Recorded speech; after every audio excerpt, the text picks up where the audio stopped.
We meet again.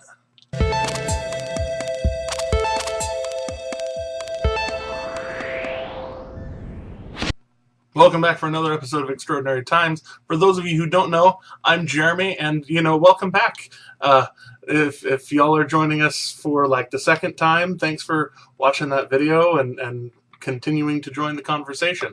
Let's do this. Now, in what several of you might think is a very Texas thing to do, a North Texas school district called Harold Independent School District is outside of Wichita Falls, really, really far north, almost to Oklahoma, for those of you who don't know Texas. This school district has actually decided to allow concealed carry of guns on campus by teachers and administrators. This doesn't mean every single teacher can pack. They actually have to pass a very rigorous screening process from the district and then have to go to classes for crisis management and things of that nature. So they have to be ready and trained and continually audited. So it's not so bad, it's not so crazy, and honestly, if a lot more places did this, I'd feel safer with my child in public school. But until that time, surprise, she's being homeschooled. Also, I distrust public education in general, but that is just a thing between me and public education.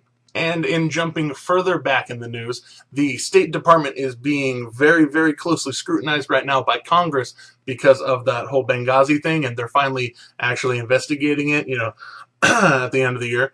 But the beautiful thing to come out of that tragedy, very much like the tragedy in Connecticut, is that the security measures are being stepped up and looked at and re-examined, and we are going to find a solution to where our people are not going to be as vulnerable anymore to people who want to harm us.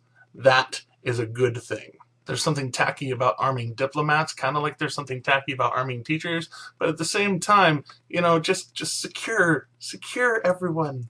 I mean, I don't want a police state, but... And to take us out of some of that gloom and doom blues from December that's just really not so happy, there is instructions on how to recover from skidding on ice while you're driving down below. It is very detailed and you need to read it, so I figured I'd put it down there for you to read. Please go read it. It's important. It could save your life. If you don't want to read it, the highlights are turn in the direction that your car's skidding and let off the gas pedal.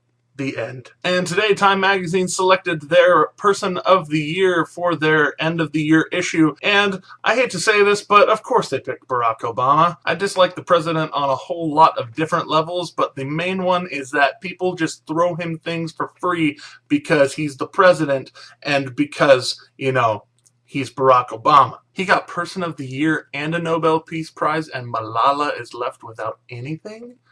Whoa. Jumping across the pond to Ireland, where they are having a very serious debate about abortion right now, very much like we have in America, except over there right now it is fully and completely illegal to have an abortion. And the reason they're having to take a look at it is that a mother whose life was threatened by the miscarriage she was having in October claimed her life. And so now they're having legislation that they are voting upon and now are very probably going to pass a form of legalized abortion where if it endangers the mother, a mother can have the abortion. So to that I say good, because abortion being bad in my eyes personally, I don't agree with it being wantonly used. When it is the mother's life or the child who is killing her life, I would rather a mother survive and be able to have more kids than to not. So that is my opinion. What's yours? Down there, let's have a really, really heated discussion. No, talk about it calmly and we move on. Inviting abortion discussions onto my show. What am I doing? But I couldn't end the show on abortion, so I'm going to end today's show on something much cooler. To tell this story as completely as possible, back in September of 2011, NASA launched these two probes up towards the moon called Ebb and Flow, and their purpose was to measure gravity on the moon and how it changes, because believe it or not, gravity is not a constant. But Ebb and Flow were doing their moon thing the way that they were doing, and finally came to the end of their mission life. And to go out with a bang, NASA had a great idea where these two about washing machine-sized ships burned the last of their fuel, shot straight at the moon, kind of northernly, and smashed into it with a great deal of force, about 3,800 miles an hour, which makes a pretty significant crater. And so for these significant craters that they made together, they have named them after Sally Ride, who, if y'all weren't paying attention back earlier in the summer, she died of pancreatic cancer, and it was really not a great day. But now we have the Sally Ride craters on the moon because they love to name stuff on the moon, and so good day. There's also a school named after Sally Ride, like right over there in the Woodlands. A little TMI on Houston, but really, who cares?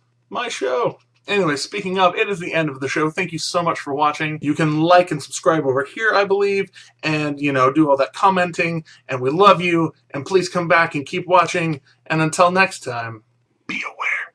Oh, and like us on Facebook.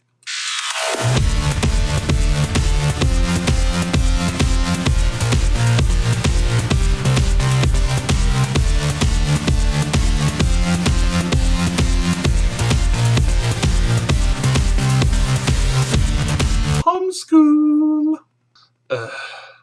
Wow, I rambled again. Stop it, Howard.